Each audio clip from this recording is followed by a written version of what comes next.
राजस्थान में रणभेरी बज चुकी है। जयपुर के सिंहासन के लिए सियासी योद्धा कमर कस चुके हैं। एक तरफ वसुंधरा राजे की अगुवाई वाली बीजेपी सरकार सत्ता बचाने की कोशिश में लगी है, तो वहीं अशोक गहलोत और सचिन पायलट की जुगल जोड़ी हर हाल में राजस्थान का रण फतह करने के मिशन पर है।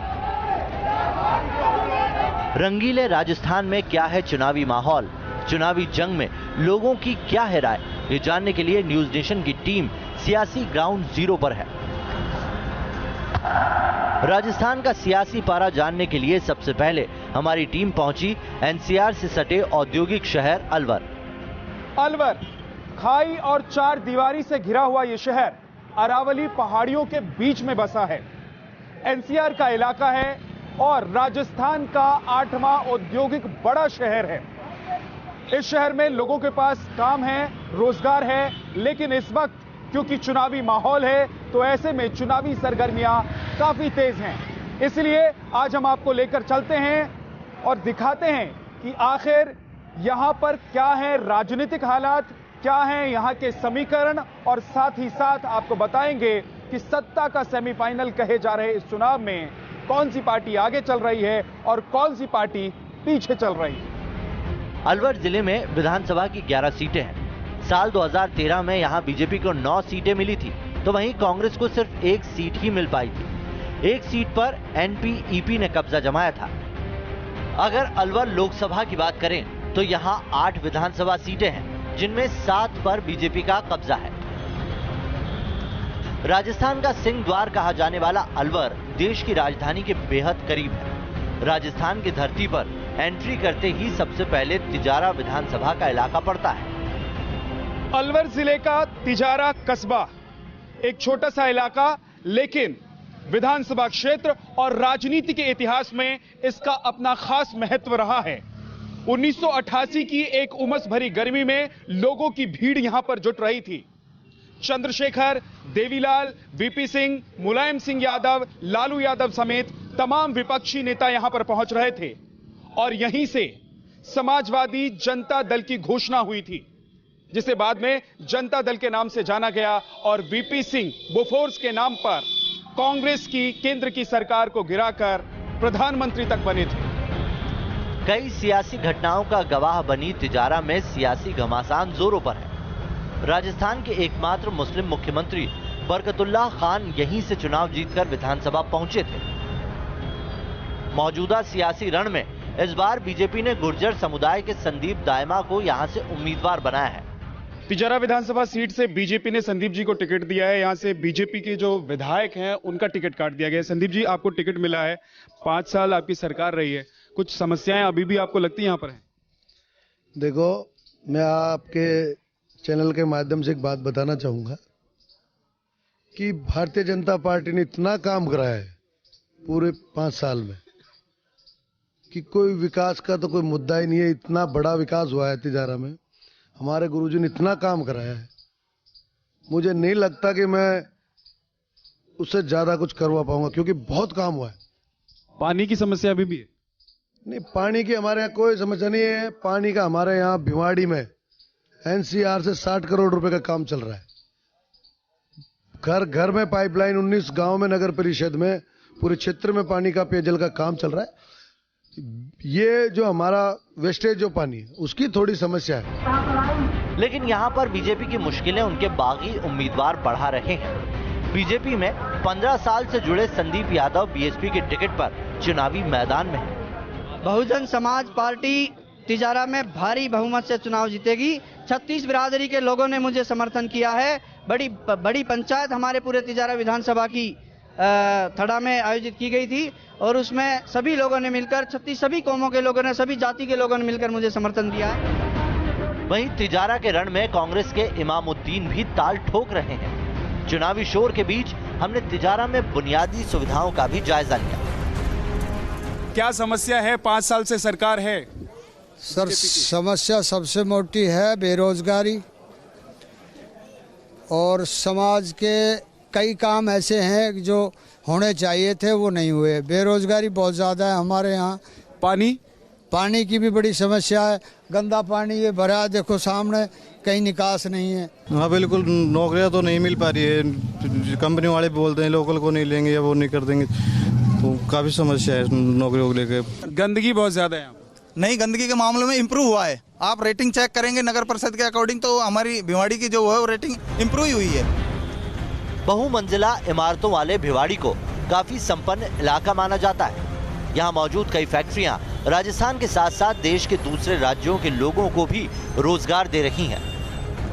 यहाँ के कारोबारियों में चुनाव को लेकर क्या क्रेज है, आप खुद उनकी जुबानी सुन लीजिए। यहाँ पर आपको 5 साल में क्या बदलता हुआ नजर आया? 5 साल में सब सारे काम हो गए। यहाँ पर रोड बन गए हैं, बिल्कुल लाइट लग गई, सारी चीज की सुविधा सारी बढ़िया है। 5 साल के कामकाज से खुश हैं आप? सब कुछ अच्छा चल रहा है, विकास हो रहा है? हाँ जी, बिल्कुल संतुष्ट है 5 साल के कामकाज से, पर जो टिकट का जो फैसला लिया है यहाँ से उससे संतुष्ट नहीं है। वो तो जनता के हाथ में है जी, देखो क्या होता है क्या नहीं होता है। वैसे अब की बार बदलाव के चांस ज़्यादा है। कितना बदल गया 5 साल में आपका ये? नहीं, विकास खूब हुए हैं, रोड खूब बने हैं यहाँ पे सारे। इस्लाम साहब, 5 साल में ये सरकार का कामकाज से खुश हैं आप लोग? ठीक है साहब, सही रही है, लेकिन हम तो कांग्रेस को वोट देंगे। ठीक है, नेता सही है, नवाब साहब ठीक है। आपके थोड़ी टिकट गलत मिल गई, इस वजह से डामाडोल मामला है। नेता बदल देंगे इस बार? तो पार्टी ने तो बदल दिया है। पार्टी ने तो बदल दिया है। आप लोग पार्टी भी बदल देंगे? हाँ, पार्टी बदल देंगे। तिजारा में मशहूर जैन मंदिर भी है। दावा किया जाता है कि यहाँ दुनिया भर से जैन अनुयायी दर्शन के लिए आते हैं। ये तिजारा का जैन मंदिर है जो देश और दुनिया भर के जैन अनुयायियों के लिए एक आस्था का केंद्र है। दुनिया भर से लोग यहाँ पर आते हैं, देश भर से लोग यहाँ पर आते हैं। और तिजारा के लिए अगर देखें, तिजारा के हिसाब से देखें तो ये एक यहाँ स्थानीय लोगों के लिए सोर्स ऑफ इनकम यानी कि आमदनी का एक बड़ा जरिया भी है। इस मार्केट के जरिए जो यहाँ के रहने वाले लोग हैं, जो व्यापारी हैं, वो कमाते हैं और घर चलाते हैं। लोग बताते हैं यहाँ के कि ये मार्केट जो है इन लोगों के लिए देश और विदेश से आने वाले लोगों के आस्था के साथ साथ उनके आमदनी का भी एक बड़ा जरिया है। जो जैन तीर्थ तिजारा है ये वर्ल्ड में फेमस है। एक्चुअली जैन धर्म में 8 तीर्थंकर होते हैं और अष्टम तीर्थंकर चंद्रप्रभु भगवान का ये विश्व विख्यात मंदिर है। हिंदुस्तान में यहाँ आउट ऑफ इंडिया तक के लोग यहाँ आकर। सत्ता के सेमीफाइनल के सफर में अब हम अलवर की तरफ बढ़ रहे थे। इसी दौरान हमारी नजर प्याज की खेती करने वाले किसानों पर पड़ी। आप बाजार और मंडियों में प्याज खरीदने जाते हैं और कई बार प्याज की कीमत आपको प्याज के आंसू भी रुलाती है। हम आपको राजस्थान में लेकर आए हैं प्याज के एक खेत में। देखिए यहाँ प्याज उगाने के बाद इसको किस तरीके से तैयार किया जाता है और मंडियों के लिए भेजा जाता है, उसका ही काम चल रहा है। और इस बीच हमारे साथ कुछ किसान भी हैं जो प्याज को बोने, उगाने और बेचने का काम करते हैं, मंडियों तक पहुंचाने का काम करते हैं। क्या उनको इससे फायदा होता है? आप लोगों को कितना फायदा हो रहा है इससे? कुछ फायदा नहीं हो रहा भाई, अब तो नुकसान हो रहा है। नुकसान क्यों? नुकसान क्यों हो रहा है? भाव नहीं मिल रहा बाजार में। अब तो चुनावी मौसम भी है, आपके राज्य में चुनाव होने वाला है। सरकार 5 साल में, क्या आप लोग खुश नहीं हैं? नहीं खुश है ना, खुश है। लेकिन प्याज तो इतना महंगा है कि लोग परेशान हो जा रहे हैं बाहर। प्याज बिल्कुल सस्ती बिक रही है यहाँ से। कारोबारी शहर अलवर की फिजाओं में चुनावी रंग घुल चुका है।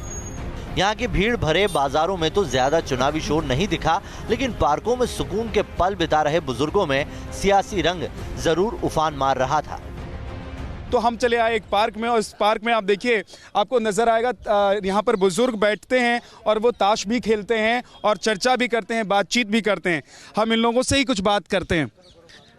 अंकल जी, आपके प्रदेश में चुनाव हो रहा है, अब जो सरकार है वो सरकार रहने वाली है या जाने वाली है, क्या लगता है आपको? भाई सरकार तो जाएगी, वैसे तो सरकार जाने वाली, 5 साल में बदलाव होता है राजस्थान में। तो अंकल जी, क्या ये अच्छा काम हो उसके बावजूद सरकार बदल जाती है? रिवाज है इसलिए बदल जाएगी? सरकार ने कोई अच्छा काम किया ही नहीं है। सब चीज की व्यवस्था है बिल्कुल खराब पड़ी है। इस बार चेंज होगा जी, डेफिनेट चेंज होगा, बिल्कुल नहीं होने की तो कोई बात ही नहीं है। राजस्थान में हम लोग सुन रहे हैं कि वसुंधरा तेरी खैर नहीं और मोदी तुझसे बैर नहीं। मोदी की तो मोदी के टाइम बात होगी साहब, फिलहाल तो वसुंधरा की है। मोदी के टाइम के बाद मोदी में होगी 19 में, इस टाइम वसुंधरा की बात है। अलवर के सियासी घमासान की बात करें तो यहाँ से बीजेपी ने मौजूदा विधायक का टिकट काटकर संजय शर्मा को मैदान में उतारा है। वहीं बीजेपी के बागी श्री कृष्ण गुप्ता शिवसेना का तीर कमान लेकर बीजेपी की मुश्किलें बढ़ा रहे हैं। आप तो महाराष्ट्र में एक साथ हैं। बिल्कुल ठीक है, लेकिन हमारे दोनों पार्टियों को जैसे एक जैसे ही हैं। बीजेपी ने हमारे वैश्य समाज के साथ बहुत अनदेखी की है ये परंपरागत वैश्य समाज की सीट होती थी। यहाँ पर 65,000 वैश्य समाज के वोट हैं, फिर भी 11 सीटों में से एक भी सीट नहीं दी, जबकि ब्राह्मण को 2 सीट दी हैं, यादवों को 3 सीट दी हैं और एक MP की सीट भी देते हैं, और समाज के आधे हमसे आधे वोट हैं उनको भी सीट दी गई है। एक वैश्य समाज की को बिल्कुल अनदेखी की गई है, कांग्रेस द्वारा भी और BJP द्वारा भी। वहीं अलवर का किला फतेह करने के लिए कांग्रेस की श्वेता सैनी मैदान में है और जीत के लिए एड़ी चोटी का जोर लगा रही हैं। अलवर शहर से कांग्रेस ने श्वेता सैनी जी को उम्मीदवार बनाया है और इस बार ऐसे लोग कह रहे हैं कि कांग्रेस की लहर है और कांग्रेस इस बार सत्ता में आने वाली है। इस बार क्यों कांग्रेस सत्ता में आ रही है और क्या वादे कर रही हैं आप लोग? देखिए, जनता ने 5 साल BJP का शासन देख लिया है और इतनी बुरी स्थितियां उन्होंने कभी भी नहीं देखी हैं, तो जनता बिल्कुल मन बना के बैठी है कि कांग्रेस को लेकर आएं, ज़्यादा से ज़्यादा कांग्रेस के प्रत्याशी को जिताएं और एक अच्छा शासन उनके बीच में आए। आप कुछ वादा भी कर रही हैं क्या? नहीं, मैं ऐसा कोई झूठा आश्वासन नहीं दे रही, लेकिन अलवर का एक जो बहुत अच्छा शहर था, जो एक पीसफुल शहर था, एक डेवलपिंग सिटी था, इसका पिछले 5 साल में बिल्कुल दुर्गति हो चुकी है। शहर के दुष्प्रशासन से जनता इतनी त्रस्त है कि जनता खुद चाहती है कि कांग्रेस सरकार आए। हम तमाम नेताओं को एक साथ लेकर खड़े हैं और ये अलवर के नेता हैं। यहाँ पर चुनाव और कहें कि सत्ता का जो सेमीफाइनल का मूड है वो क्या है, हम इन नेताओं से ही जानेंगे, क्योंकि यहाँ पर BJP के विधायक अभी तक हैं और इस बार टक्कर देने के लिए कांग्रेस की तरफ से भी प्रत्याशी कहा जा रहा है कि टक्कर दे रही हैं वो। तो सबसे पहले 5 साल तक आप यहाँ पर हैं, सत्ता में रहे हैं, सरकार में रहे हैं, प्रदेश में रहे हैं और इकाई में रहे हैं। यहाँ क्या आपको लगता है कि अब फिर से जनता आपको चुनेगी? निश्चित रूप से जनता चुनेगी, क्योंकि हमारा जो चुनाव का प्रमुख एजेंडा है वो सिर्फ और सिर्फ विकास है। देखिए, भारतीय जनता पार्टी के शासन में पूरे प्रदेश में सरकार रही है, पूरे देश में सरकार रही है, उसके बावजूद आज हालत जो है ना इतने बद से बदतर हो गए हैं। यहाँ वार्डों में 3-3, 4-4 दिन में एक दिन पानी आता है और ये कहते हैं भाई विकास किया तो इनका टिकट क्यों काटे गए। मैं तो कहती हूँ कि गौरव यात्रा जो हमारे मुख्यमंत्री जी ने गौरव यात्रा की, वो गौरव यात्रा नहीं होनी चाहिए थी, माफी यात्रा होनी चाहिए थी। शायद वो माफी मांगती जनता से तो उनको ज्यादा फायदा मिलता, ना कि टिकट काटने से। और मैंने तो आप पानी की बात कर रहे हैं, मैंने खुद ने पानी बंटवाया है, आप चाहे तो पूरे इस अलवर में पूछे। अलवर शहर में कई ऐतिहासिक इमारतें हैं। इन इमारतों का किस तरह से रखरखाव किया जा रहा है, इसका अंदाजा सिटी पैलेस की बदहाली देखकर लगाया जा सकता है। सरकारी दफ्तरों के कब्जे वाली ये इमारत बदहाली की मार झेल रही है। अलवर एक ऐतिहासिक नगर है। अलवर का इतिहास महाभारत काल से भी पुराना है और यहाँ कई ऐतिहासिक इमारतें हैं। अभी जिस वक्त हम खड़े हैं, जहां वो जो जगह है वो सिटी पैलेस है और ये इमारत सिटी पैलेस के नाम से ही जानी जाती है, लेकिन इस इमारत की हालत आप देखेंगे तो जर्जर हालत है और लोग यहां के बताते हैं कि इसकी ये हालत सरकार की अनदेखी का नतीजा है। सरकार का ध्यान इन इमारतों की तरफ नहीं है, जबकि ये इमारतें ऐतिहासिक हैं, लोग यहां घूमने आते हैं और पर्यटन स्थल के तौर पर इन इमारतों को विकसित किया जा सकता है। यहाँ फतेहगंज का 5 मंजिला मकबरा है तो पहाड़ी की चोटी पर मौजूदा बाला किला भी है। अलवर में ब्रिटिश काल में बनी खूबसूरत इमारत होप सर्कस भी है, जिसे अलवर का दिल कहा जाता है, लेकिन ये इमारत भी बदहाली से नहीं बच पाई। इस वक्त मैं अलवर के होप सर्कस पे खड़ा हूँ और इसे अलवर शहर का हृदय यानी कि दिल भी कहा जाता है। 1935 में इस इमारत का निर्माण हुआ था एक धरोहर के तौर पर। 1940 में तब के ब्रिटिश वायसराय लॉन्ग लिथगो की बेटी के नाम होप पर इसका नाम रखा गया था। आप देख सकते हैं 3 मंजिला ये इमारत है, ऊपर शिव का मंदिर है और इस इमारत के चारों तरफ गेट बनाए गए हैं, वहां पर नक्काशी की गई मूर्तियां लगाई गई हैं, इनकी सीढ़ियां बहुत खूबसूरत है। लेकिन अब दूसरा नज़ारा हम आपको दिखाते हैं। यहाँ से आप देखिए, आपको अलवर शहर का बाजार दिखेगा, चारों तरफ भीड़ दिखेगी और इस भीड़ के बीच आपको तमाम तरह की गंदगी भी नजर आएगी, लोग आते जाते हुए नजर आएंगे। और सबसे मायूसी की बात यह है कि ये होप सर्कस जो एक वक्त में पहचान हुआ करता था इस शहर का, वो कहीं ना कहीं खो गया है। लोग अपनी जिंदगी में मस्त हैं, अपने कामों में मस्त हैं, नेता वादे करते हैं, लेकिन इस होप सर्कस की तस्वीर जरा देखिए, कितनी गंदगी है यहाँ पर। इसको ना संवारा गया है, ना सजाया गया है, ये दम तोड़ता हुआ नजर आ रहा है। राजस्थान का अलवर शहर जायके के लिए भी जाना जाता है। यहाँ मिलने वाला कलाकंद देश भर में पहचान रखता है। कलाकंद या मिल्क केक आप न जाने कितनी बार खा चुके होंगे, लेकिन क्या आप जानते हैं कि इसकी शुरुआत कहां से हुई, कैसे हुई और कैसे दूध फटने के बाद कलाकंद या मिल्क केक पूरी दुनिया के सामने आ गया। आज हम वही बताने के लिए आपको लेकर आए हैं। देखिए, ये वो दुकान है, हिंदुस्तान से बाहर भी कहीं मिल्क केक लोग खाते हैं तो यहीं की वो देन है और यहीं से पूरी दुनिया या हिंदुस्तान में मिल्क केक को एक तरीके से जाना गया। ऐसे वार्ड से मैं प्रतिनिधि हूँ, 1 नंबर वार्ड है। सत्ता के सेमीफाइनल के सफर में हमने आपको चुनावी सरगर्मी दिखाई, मतदाताओं से लेकर सियासी रण में उतरे सूरमाओं से भी बात की। चुनावी रण में शह और मात के लिए हमें 11 दिसंबर का इंतजार करना होगा, जब ईवीएम से चुनावी नतीजे निकलेंगे। वीडियो जर्नलिस्ट कमल किशोर के साथ विद्यानाथ झा, न्यूज नेशन, अलवर, राजस्थान।